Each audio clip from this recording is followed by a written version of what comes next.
अस्सलाम वालेकुम नाज़रीन, मैं हूं असद अली तूर। अपने प्रोग्राम असद तूर अनसेंसर्ड में हम तहलका खेज लेटर ला रहे हैं जस्टिस काजी फाइज ईसा का, जो उन्होंने लिखा है मोअज़्ज़िज़ चीफ जस्टिस उमर अता बंदयाल को। आज का ये लिखा हुआ लेटर है, एक्सक्लूसिव है जस्टिस काजी फाइज ईसा का। ये एक इंतहाई तहलका खेज लेटर है जो जहां एक तरफ सुप्रीम कोर्ट के अंदर के अफेयर्स की निशानी करता है कि अंदर क्या चल रहा है इदारे में, किस तरह जजेस की अपॉइंटमेंट हो रही है, किस तरह से ये सेक्रेटरी जो जुडिशल कमीशन है और रजिस्ट्रार सुप्रीम कोर्ट में है जो जवाद पाल, वो किस तरह से खेल रहे हैं। और ये क्या रजिस्ट्रार सुप्रीम कोर्ट किसी को जवाब देनी है या किसी के ईमा पर ये कर रहे हैं, उनको किस किस्म की पुष्टपनाही हासिल है, ज़रा इस पर बात करते हैं। तो हम स्ट्रेट लेटर की तरफ आते हैं। ये आज 27 जून का लिखा हुआ लेटर है और इसमें जस्टिस काजी फाइज ईसा जो जुडिशल कमीशन के चेयरमैन हैं, यानी कि मोअज़्ज़िज़ चीफ जस्टिस उमर अता बंदयाल, और जुडिशल कमीशन के दीगर मेंबरान जिनमें मोअज़्ज़िज़ जस्टिस सरदार तारिक मसूद हैं, मोअज़्ज़िज़ जस्टिस इजाज़ुल एहसन हैं, मोअज़्ज़िज़ रिटायर्ड जो जस्टिस सरमद जलाल उस्मानी हैं, मोअज़्ज़िज़ जस्टिस मज़हर आलम मियाँ खेल हैं, वज़ीर कानून आज़म नज़ीर तारड़ हैं, अटॉर्नी जनरल अशतर उसाफ हैं, और जो पाकिस्तान बार कौंसिल के नुमाइंदे खुशदिल खान हैं, ये इस जुडिशल कमीशन के मेंबरान हैं। तो इन सब को उन्होंने एड्रेस करके ये लेटर लिखा है और वो कहते हैं कि मुझे जस्टिस काजी फाइज ईसा सलाम लिखने के बाद, अस्सलाम वालेकुम लिखने के बाद कहते हैं कि मुझे मीडिया के ज़रिए इल्म हुआ कि जुडिशल कमीशन की 2 मीटिंग्स बुलाई गई हैं, एक 28 जून को और एक 29 जून को। 28 जून को सिंध हाई कोर्ट के जो जजेस नॉमिनेट हुए हैं उनकी अपॉइंटमेंट है, और 29 जून को लाहौर हाई कोर्ट के जो एडिशनल जजेस हैं उनको मुस्तकिल करने का मामला उस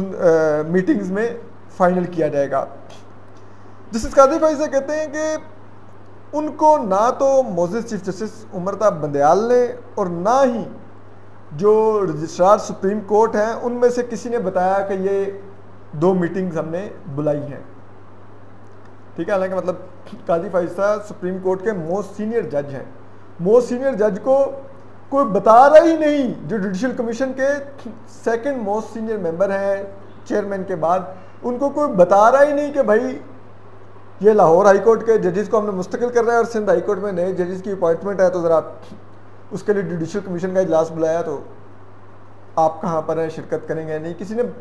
या नहीं करेंगे, किसी ने पूछना मुनासिब नहीं समझा, इजलास बुला लिया। और उस मोस्ट सीनियर जज को सुप्रीम कोर्ट के, यानी कि जस्टिस काजी फाइज ईसा को, मीडिया की खबर से पता चला कि भाई ये तो इन्होंने इजलास बुला लिया। ठीक है, ये इस तरह से माशाल्लाह से हमारे सुप्रीम कोर्ट काम कर रही है कि इंटरनली इसके एडमिनिस्ट्रेटिव हालात ये हैं कि अपने इदारे के अंदर इंसाफ की ये हालत है, तो बाहर फिर आप अंदाजा लगा लें आम आदमी को क्या इंसाफ मिल रहा होगा। फिर जस्टिस काजी फाइज ईसा लिखते हैं कि मेरे प्राइवेट सेक्रेटरी ने, यानी कि जस्टिस काजी फाइज ईसा के जो प्राइवेट सेक्रेटरी हैं, उन्होंने मुझे लेटर व्हाट्सएप किया है और 3 जो बॉक्स हैं, यानी कि 3 डब्बों की उन्होंने तस्वीर लेके मुझे भेजी हैं, जिसमें इम्कान है कि उन 3 डब्बों में जो जजेस जिनकी तैनाती होनी है या जिनको कंफर्म करना है, तो उनका जो काम है, यानी कि जो जजेस तैनात होंगे, उन वकला के जो जो केसेस उन्होंने लड़े हैं, उन्होंने कैसी पिटिशंस तैयार करते थे, कैसे फैसले उनको मिले, तो वो देखे जाएंगे कि कितने काबिल वकील हैं, क्या ये जज बनने काबिल हैं कि नहीं। और जो जजेस लाहौर हाई कोर्ट के कंफर्म होने हैं, उनके किए गए फैसलों की और उनके केसों की डिटेल होगी कि उन्होंने वो केसेस कैसे सुने, कैसे उनके फैसले दिए, तो उससे उन जजेस की अहलियत का पता चलेगा कि उनको कंफर्म किया जाना कि नहीं। तो वो कहते हैं कि वो जो उनके डॉक्यूमेंट्स हैं, वो जो 3 डब्बों में डाल के भेजे गए हैं, उन 3 डब्बों की तस्वीर और जो जुडिशल कमीशन इजलास बुलाने का जो लेटर है उसकी तस्वीर मेरे सेक्रेटरी ने अपने मोबाइल से खींच के मुझे व्हाट्सएप भेज कर दी है। फिर वो कहते हैं कि मैं इस मामले को बहुत ही गैर मामूली तौर पर लूँगा कि जिस तरीके से ये जुडिशल कमीशन का इजलास बुलाया गया है, और वो कह रहे हैं कि मेरे लिए बहुत ही, जैसे कहते हैं, मैं थक गया हूँ ये कह कह के, और ये बता बता के कि किस तरह से ये मैनिपुलेट करता है और ये गैर कानूनी कंडक्ट है इस रजिस्ट्रार सुप्रीम कोर्ट जवाद पाल का, यानी कि जो सेक्रेटरी जुडिशल कमीशन भी है। फिर वो कहते हैं कि मेरे जिसे कहते हैं सीरियस खदशात हैं और जिनका मैं बहुत दफ़ा पहले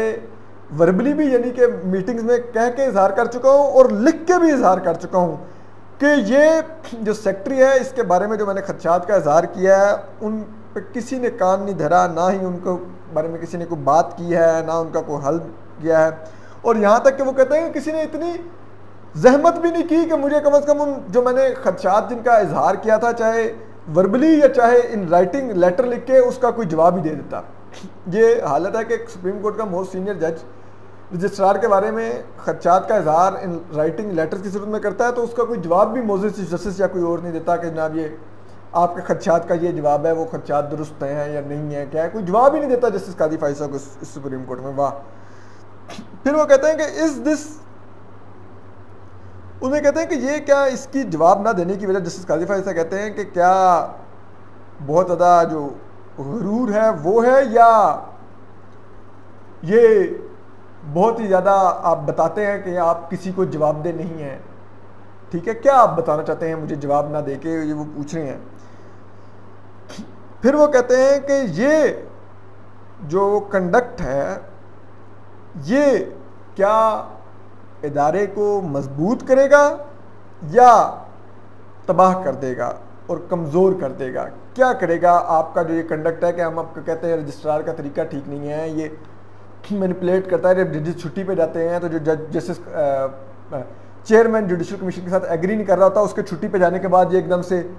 मीटिंग कॉल कर लेता, तो ये इसका मैनिपुलेट बिहेवियर है। तो ये उसका ना कोई जवाब दे रहा है ना कुछ हो रहा है, और इसका मतलब है कि आप ये करके आप खुद फैसला कीजिए कि क्या आप इदारे सुप्रीम कोर्ट को यानी कि मजबूत कर रहे हैं या उसको कमज़ोर कर रहे हैं और तबाह कर रहे हैं।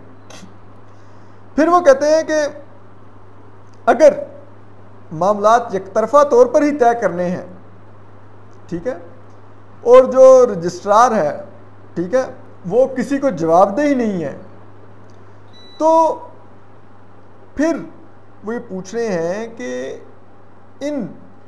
हमें बताया दे कि ये जो सुप्रीम कोर्ट के जो मामलात जिस तरह चल रहे हैं, जो इख्तियारात इस्तेमाल किए जा रहे हैं, ये किस जिसे कहते हैं वो डोमेन में आप इनको जिसे कहते हैं ना वो कानूनी करार देंगे। ठीक है,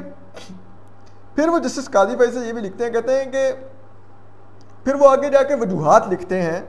और ये उन्होंने कुल 19 वजूहात लिखी हैं कि जिसकी बुनियाद पर ये जुडिशल कमीशन की मुलाकात यानी कि मीटिंग्स नहीं रखी जानी चाहिए थी सिंध हाई कोर्ट के जजेस की तैनाती और लाहौर हाई कोर्ट के जजेस की कंफर्मेशन के मामले पर, जो कि एडिशनल जजेस हैं लाहौर हाई कोर्ट के, उनको मुस्तकिल करने के मामले पर। वो कहते हैं कि 19 वजूहात हैं कि ये मीटिंग्स नहीं बुलाई जानी चाहिए थी जुडिशल कमीशन की। अब वो वजूहात सुन लें। उसमें पहली वजह वो ये लिखते हैं कि ये मुलाकातें, जबकि सुप्रीम कोर्ट में इस वक्त छुट्टियां चल रही हैं जजेस की, ठीक है, और ये गजटेड हॉलीडेज हैं, या तो इससे पहले रखी जाती कि यानी कि जब जजेस छुट्टी पर नहीं गए हुए थे जुडिशल कमीशन का इजलास बुलाया जाता है, ये मैटर उनके सामने रखा था, या फिर अब ये जब छुट्टियां खत्म हो जाएंगी तो उसके बाद रखी जाए। फिर वो कहते हैं कि मोस्ट चीफ जस्टिस उमर ता बंदयाल ने खुद छुट्टियों का नोटिफिकेशन किया है, ठीक है, जो कि ना सिर्फ गजट में ऑफिशियल गजट में छप चुका है, बल्कि वो तमाम जो सुप्रीम कोर्ट के अमले में जजेस में वो नोटिफिकेशन जा चुका है सबके पास। तो जिसके बाद सबको पता है कि जो रूटीन का जो काम है, जो नॉर्मल काम होते हैं सुप्रीम कोर्ट के एडमिनिस्ट्रेटिव या अदलिया से मुतालिक, वो फ़िलहाल मुअत्तल रहेंगे जब तक कि छुट्टियां ख़त्म नहीं होती और तमाम सुप्रीम कोर्ट के जजेस अवेलेबल नहीं होते, तमाम स्टाफ अवेलेबल नहीं होता, तो फिर वो आप इस तरह के इंतज़ामी अमूर निपटा सकते हैं। तो अभी तो ये मुअत्तल रहेंगे जब तक छुट्टियां चल रही हैं। फिर वो कहते हैं कि यहाँ तक कि जो सिंध हाई कोर्ट और लाहौर हाई कोर्ट है, वहाँ पर भी छुट्टियां चल रही हैं, तो फिर वहाँ के जजेस की तैनाती और मुस्तकिल करने का इस वक्त क्या जवाब बनता है, जबकि वहाँ पे अदालत में हैं ही छुट्टियां, तो वो जजेस यानी कि तैनात हो जाए ना हो जाए, उन्होंने कौन सा कोर्ट जाके उन्होंने केसेस सुनने हैं कि आप कह रहे हैं कि जी फ़ौरन इनको तैनात करें ताकि केसेस सुन सकें जाके। फिर वो कहते हैं कि ये जो 20 जो वैकेंसियां हैं ये अचानक नहीं पैदा हुई कि अभी अचानक से 20 जजेस को रिटायर हो गए हैं तो 20 वैकेंसियां आ गई हैं जजेस की, तो फौरी तौर पर वहाँ पे तैनाती है। वो कह रहे हैं ये तो कई सालों से ये खाली पड़ी हुई वैकेंसीज हैं, तो अचानक से ऐसी क्या मतलब जैसे कहते हैं अर्जेंसी आ गई कि आपने कहा जी फौरी तौर पर छुट्टियों के अंदर इजलास बुलाओ और जुडिशल कमीशन का उन पर तैनातियाँ कर दो। फिर वो इससे आगे लिखते हैं कि ये जो इन्हीं जजेस के बारे में वो फिर लिखते हैं आगे जाके इस तमाम जुडिशल में, उसको कहते हैं कि इसमें से 13 जजेस जो सुप्रीम कोर्ट के हैं उनमें से इन 13 जजेस को अभी कुछ अरसा पहले हमने 6 माह की एक्सटेंशन दी है कि हम आपको मुस्तकिल करने का मामला बाद में देखेंगे, तो अभी 6 माह पूरे ही नहीं हुए, आपने जल्दी से इनका इजलास बुला के इनकी मुस्तकिल करने का मामला आपने कहा जी ज़ेर गौर लाया जाएगा, जबकि अभी हमने इनको 6 माह की एक्सटेंशन दी थी। तो फिर वो कहते हैं कि ये लाहौर हाई कोर्ट के जजेस के मामले में जो ये गैर मामूली तरीके से इनको मुस्तकिल करने के लिए सोचा जा रहा है, ये तो फिर गैर ज़रूरी तौर पे लोगों को खदशात और उनके जहनों में बातें पैदा करेगा, लोगों को तासुर देगा कि ये इन जजेस के साथ ऐसा गैर मामूली क्यों सलूक किया गया, इनको क्यों इतना ज़्यादा गैर मामूली तौर पर छुट्टियों में, हालांकि 6 माह की ऑलरेडी एक्सटेंशन पर थे, इनको जुडिशल कमीशन का इजलास बुला के इनको मुस्तकिल किया गया, ऐसा क्या गैर मामूली था जो इन जजेस को इतना गैर मामूली वो इनके साथ की जिसे कहते हैं वो रवैया इख्तियार किया गया। फिर वो कहते हैं कि इसी वजह से फिर जो दीगर सूबे हैं यानी कि सिंध, खैबर पख्तूनख्वा, बलूचिस्तान और इस्लामाबाद में जजेस और जो वकला होंगे उनके जहनों में खदशात और सवालात जमा पैदा होंगे कि ये पंजाब के जजेस के साथ ही इतना गैर मामूली तौर पे उनको क्यों ये प्रोटोकॉल दिया जाता है कि उनको छुट्टियों में भी कंफर्म किया जाता है, ठीक है। और वो कहते हैं कि क्या हम ऐसा सलूक करके पंजाब के जजेस को खुसूसी एक दर्जा देकर क्या हम कौम को मजबूत कर रहे हैं, ये पैगाम दे करके पंजाब के जजेस को यानी कि ज़्यादा वो अहम होते हैं सुप्रीम कोर्ट के लिए। फिर वो कहते हैं कि ये जो 13 जजेस थे इसको वो वजह भी बयान करते हैं कि इनको क्यों हमने एक्सटेंशन दी थी 6 माह की, क्योंकि जब इनकी मुस्तकिल करने का मामला आया था तो जो इनका जो रिकॉर्ड हमसे शेयर किया गया था इन 13 जजेस का, यानी कि इनके फैसले और इनके केसेस जो इन्होंने सुन रखे थे बतौर एडिशनल लाहौर हाई कोर्ट के जज के, उनको एग्जामिन करने का वक्त नहीं मिला था। तो वो जो 2 डब्बे भेजे गए थे इनके काम के, वो फिर हम एग्जामिन नहीं कर सके, तो हमने कहा था कि ठीक है इस 6 माह के दौरान हम एग्जामिन कर लेंगे, तो इनको 6 माह की एक्सटेंशन दे दें, 6 माह के दौरान हम इनका काम एग्जामिन करेंगे और उसके बाद इनका फैसला करेंगे कि इनमें से कितने मुश्किल हो सकते हैं कितने नहीं। वो कहते हैं और अब इस वक्त वो डब्बे 4 हो गए हैं। उन्होंने कहा जो 2 डब्बे नहीं पढ़ सके वो 4 डब्बे कैसे पढ़ेंगे और किस वक्त पढ़ेंगे कि वो 28 और 29 जून को इनको मुस्तकिल किया जा रहा होगा। फिर वो ये कहते हैं कि एक और बात कि सिंध हाई कोर्ट के भी जो जजेस हैं उनका भी जो काम है वो इतने ज़्यादा, सिंध हाई कोर्ट में जो जजेस के लिए जो नामजद हुए वकला हैं उनका इतना ज़्यादा काम, वो वॉल्यूम्स के वॉल्यूम्स भेज दिए गए हैं, उनको पढ़ने का किस वक्त मिलेगा कि उसकी बुनियाद पर हम ये उनका मेरिट देख सकें कि ये मेरिट पे ये वकील जज बनने के लायक है या नहीं है। वो भेज दिया गया, वो भी टाइम दिया गया और इजलास बुला लिया गया कि जिनको कन्फर्म करो। फिर वो ये कहते हैं कि सुप्रीम कोर्ट का जो सबसे सीनियर जज होता है वो जजेस की अहलियत, जो जजेस तैनात होने होते हैं या मुस्तकिल होने होते हैं, उन जजेस की अहलियत वो जांचने वाली कमेटी का सरबराह होता है। उन्होंने कहा लेकिन यहाँ पर उस जज को ये मौका ही नहीं दिया गया, ठीक है। और फिर वो कहते हैं कि हैरानकुन तौर पर उस कमेटी का जिसका वो कह रहे हैं वो मैं हूं उस कमेटी का बनता, और फिर वो कह रहे हैं कि मैं इस जुडिशल कमीशन का वाहिद मेंबर हूं, यानी कि वाहिद जज हूं सुप्रीम कोर्ट का इस जुडिशल कमीशन में जो सिंध में प्रैक्टिस कर चुका है बतौर वकील, यानी कि वो सिंध के वकला को ज़्यादा जानते होंगे, जस्टिस काजी फैसल ये कहना चाह रहे हैं। और कह रहे हैं कि मुझसे किसी ने जहमत ही नहीं की, मुझे उस जिसे कहते हैं मुशावरत के अमल से ही निकाल दिया कि सिंध हाई कोर्ट में हम वकला को जज बनाने लगे हैं। तो जो सिंध हाई कोर्ट में प्रैक्टिस की हुई है जिस जज ने, उसको अपने जिसे कहते हैं ना उससे मुशावरत बेहतर समझी, ना उसको लूप में लेना मुनासिब समझा। ठीक है कि और फिर वो कहते हैं कि क्या ये मेरी तौहीन नहीं है कि जो जजेस की अहलियत जानने वाली कमेटी जिसका बतौर मोस्ट सीनियर जज ऑफ सुप्रीम कोर्ट मुझे सरबराह होना चाहिए था, मुझे उन कमेटीज़ में हिस्सा ही नहीं बनाया गया। सिंध हाई कोर्ट में अब जजेस अपॉइंट करने जा रहे हैं। फिर वो कहते हैं कि ये जो बदसूरत जो सूबाई और जिसे कहते हैं लसानी जो तकसीम आई है, इसका आगाज़ सिंध हाई कोर्ट के चीफ जस्टिस के साथ जो सलूक किया गया पिछले चीफ जस्टिस गुलजार अहमद की तरफ से, वहाँ से शुरू हुआ जब आपने उनको सिंधी होने की बुनियाद पे मुबैना तौर पर नहीं एलिवेट किया था सुप्रीम कोर्ट में। और फिर आपने बाद में उनको, जबकि आपने कहा कि वो मुस्तकिल जज के लिए अहल नहीं है, लेकिन बाद में आपने उन्हीं को कहा जी कि आप एडहॉक जज आ जाए सुप्रीम कोर्ट में। तो जो आप समझते थे कि मुस्तकिल जज के मेरिट पर पूरा नहीं उतरता, वो रातों रात कैसे एडहॉक जज के मेरिट पर पूरा उतर गया, जबकि मुस्तकिल जज ने भी सुप्रीम कोर्ट में वही काम करना होता है केसेस सुनते हुए जो एडहॉक जज ने करना होता है। तो इस पर भी वो एक सवाल उठा रहे हैं। फिर वो कहते हैं कि ये तरीक़ाकार, उन्होंने कहा, फिर वो ये भी लिखते हैं कि जो सिंध हाई कोर्ट के जो चीफ जस्टिस थे उनको जो पहले नाम जो तजवीज़ किए गए उसमें एक खातून जज भी थी, लेकिन बाद में चीफ जस्टिस पर इतना प्रेशर डाला गया कि उन्होंने उस खातून जज और एक और जज का नाम वकील का नाम इस वजह से जजेस की तजवीज़ करदा लिस्ट से निकाल दिया कि ये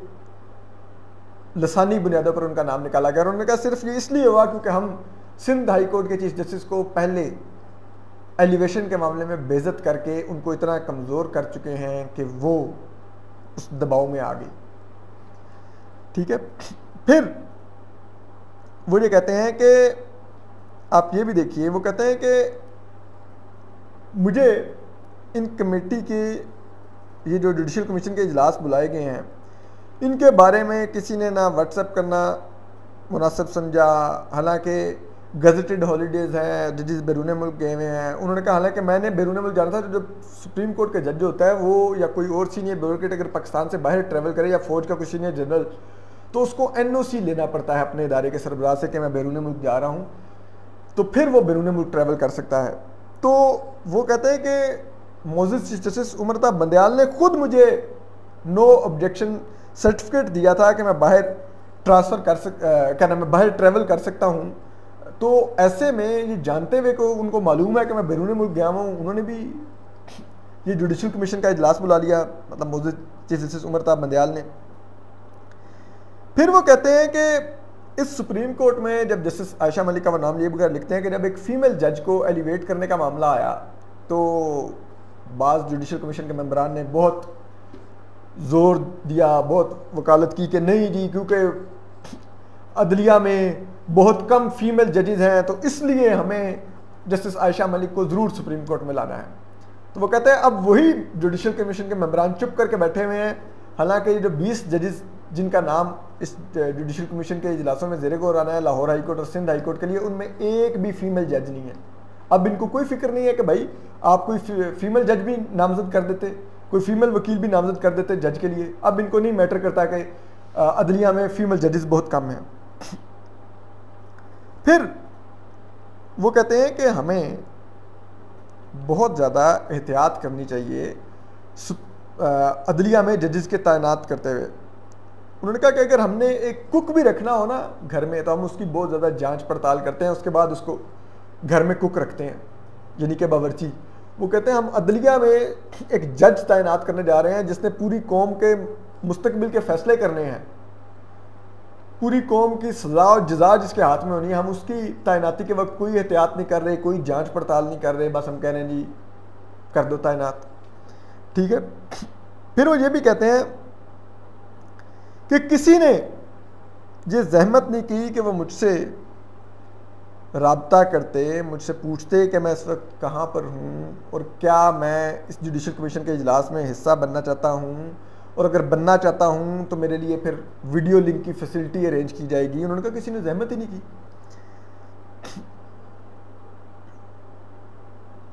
और वो कहते हैं कि इसका फिर ये मतलब है, जिस कालिफाई लिखते हैं कि मैं क्या ये गलत समझूंगा कि मुझे इस इजलास से बाहर रखने के लिए मेरी छुट्टी के दौरान पीछे से ये मीटिंग बुला ली गई है जुडिशल कमीशन के इजलास की। फिर वो कहते हैं कि क्या बगैर जो इन जजेस के बारे में दस्तावेजात आई हुई हैं उनको पढ़े बगैर इनको मुस्तकिल किया जा सकता है? लाहौर हाई कोर्ट के जजेस को और सिंध हाई कोर्ट के वकला को जजेस तैनात किया जा सकता है? वो कह रहे हैं कि ये बताएं ये कैसे मुमकिन है। ठीक है, फिर वो ये कहते हैं कि जो आईन पाकिस्तान है वो जुडिशल कमीशन के मेंबरान पर भारी जिम्मेदारी आयद करता है कि वो मुशावरत करके एक, जिसे कहते हैं एक हल्फ के तहत अपनी जिम्मेदारियां अदा करें जजेस की तैनाती के वक्त या जजेस के मुस्तकिल करते वक्त। ठीक है, तो वो कहते हैं कि यहाँ पर ये हो रहा है। फिर वो कहते हैं कि पाकिस्तान एक अजीम कौम है, हमें इस कौम को अपनी मंजिल की तरफ बढ़ देना चाहिए और उनके साथ इस तरह से नहीं खिलवाड़ करना चाहिए। फिर वो कहते हैं कि हमें अपनी आईनी जिम्मेदारियां सही से गौर व फिक्र करके अदा करनी चाहिए। यूं नहीं काम करना चाहिए कि ये जुडिशल कमीशन के इजलास आप बुला लें, जज मौजूद ना हो, आप ना जो जजेस के मामला जो ज़ेरे गौर आएगा उनके दस्तावेज़ात आप पढ़ें ना, देखें ना, और आप बस जजेस तैनात करते जाएं। फिर वो कहते हैं कि इसलिए बेहतर है कि इन जुडिशल कमीशन के दोनों मीटिंग्स को जो 28 और 29 जून को होनी है उनको मनसूख किया जाए और तमाम जुडिशल कमीशन के मेंबरान के छुट्टियों से वापस आने तक मनसूख किया जाए, सुप्रीम कोर्ट की छुट्टियां ख़त्म होने तक मनसूख किया जाए और तमाम मेंबरान को इस दौरान वक्त दिया जाए कि वो जो ये 5 आपने डब्बे दिए हैं सिंध हाई कोर्ट के जजेस की वकला की जज बनने के लिए और लाहौर हाई कोर्ट के एडिशनल जजेस के मुस्तकिल होने के लिए, उनके काम के दस्तावेज़ात के जो आपने डब्बे दिए हैं, इस दौरान तमाम जुडिशल कमीशन के मेंबरान को मौका मिलना चाहिए कि वो उनको पढ़ सकें, उनको एग्ज़ामिन कर सकें और इस दौरान वो अपने तौर पर भी सिंध में वकला से, जजेस से, इन वकला और जजेस के बारे में लाहौर से, पंजाब से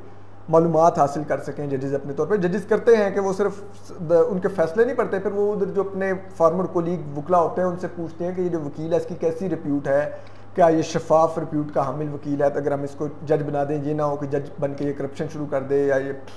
इन्फ्लुएंस हो जाए। इसी तरह जो जजेस एडिशनल होते हैं उनको मुस्तकिल करने से पहले वकला से उनकी रिप्यूट पूछते हैं कि आप इनकी कोर्ट में पेश होते रहे, आपका कैसा एक्सपीरियंस रहा इनकी कोर्ट में, अच्छा जज है कि नहीं है, ताकि हम किसी जिसे कहते हैं वो कमज़ोर जिसे कहते हैं अहलियत के हामिल एडिशनल जज को मुस्तकिल जज ना कर दें। तो वो कहते हैं कि वो मौका भी इस दौरान जजेस को मिल जाएगा जो जुडिशल कमीशन के मेंबरान हैं कि वो इनके बारे में जांच पड़ताल कर लें। फिर वो कहते हैं कि अगर फिर भी आपने ये नहीं करना और आप इस बात पे मुसिर हैं कि आपने जजेस भरने हैं अदालतों के अंदर, ठीक है, तो फिर बराए मेहरबानी ज़रा मेरे लिए एक वीडियो लिंक अरेंज करें जिससे मैं, जस्टिस काजी फाइज साहब बता रहे हैं कि वो स्पेन में मौजूद है, तो कहते हैं जिससे मैं स्पेन में बैठकर मज़ीद अपने एतराज़ात उस जुडिशल कमीशन के इजलास में शिरकत करके दे सकूँ। और ये वो फिर जस्टिस काजी फाइज साहब कह रहे हैं कि यूर सिंसियरली जस्टिस काजी फाइज साहब सीनियर मोस्ट जज ऑफ द सुप्रीम कोर्ट। और फिर वो कहते हैं कि एंड में माजरत भी करते हैं कि ये जो उन्होंने लेटर लिखा है ये उन्होंने स्पेन से व्हाट्सएप किया है जुडिशल कमीशन के मेंबरान को, और उसकी वजह ये थी कि उनके पास और कोई तरीक़ेकार नहीं था कि फौरी तौर पे वो सुप्रीम जुडिशल कमीशन के मेंबरान को रिव्यू करते हैं, क्योंकि वो स्पेन में बैठे हुए हैं और कल और परसों ये जुडिशल कमीशन के इजलास बुलाए गए हुए हैं। और फिर वो secretary judicial commission of Pakistan यानी कि रजिस्ट्रार सुप्रीम कोर्ट क्या नाम है जवाद पाल साहब को कह रहे हैं कि इस जो मैंने लेटर व्हाट्सएप किया है इसका प्रिंट निकाल के सबको इसकी एक कॉपी दी जाए। और वो ये भी कहते हैं कि जो मालूमात इन जजेस के बारे में है और जुडिशल कमीशन की जो हैं, वो बेहतर होगा कि शफाफियत के लिए कि उनको आर्टिकल 19A के तहत उन मालूमात को जारी किया जाए। ये जस्टिस काजी फैसा का एक बड़ा तहलका खेज़ खाता है, यानी कि वो अपने साथ और जिस तरीके से जुडिशल कमीशन के इजलासात बुलाए जा रहे हैं, इजलास बुलाए जा रहे हैं, बड़ा ही जिसे कहते हैं ना वो मशकूक और गैर शफाफ तरीका है, उस पर बिलाखिर जस्टिस काजी फैसा फट पड़े हैं। इससे पहले भी उन्होंने एतराज़ात उठाए थे कि ये किस तरह से रजिस्ट्रार सुप्रीम कोर्ट ने तजवीज़ कर दिया है कि आप रिटायर्ड जजेस के लिए गाड़ियाँ दें, और हम बैठ के जो फुल कोर्ट की मीटिंग में तय कर रहे होंगे कि रिटायरमेंट के बाद हमें गाड़ियाँ मिलनी चाहिए, यानी कि इसमें कॉन्फ्लिक्ट ऑफ इंटरेस्ट कोई है ही नहीं। हालांकि हमारा कोड ऑफ कंडक्ट कहता है कि हम जजेस कोई भी अपने ज़ाती फ़ायदे के लिए कोई फैसला नहीं करेंगे, तो यहाँ पे बैठ के हम अपने ज़ाती फ़ायदे के लिए गाड़ियाँ ले रहे होंगे कि रिटायरमेंट के बाद हमें मिलें। और अंदाज़ा कीजिए वो है जहाँ पर अभी रिसेंटली मौजूद चीफ जस्टिस उमर ताब बंदयाल, जस्टिस मदर आलम मियाँ के, जस्टिस मुनीब अख्तर, जस्टिस जाजुल हसन, जस्टिस मुज़ाहिर अली अकबर नकवी ने हुकूमत की क्लास लिया सो मोटो में कि आपने कैसे ECL से नाम निकाले लोगों के, और जबकि वो लोग भी उस कैबिनेट मीटिंग में बैठे हुए थे जिनके नाम ECL से निकलने थे, तो आपने ज़ाती फ़ायदा उठाने के लिए कैसे आप लोगों ने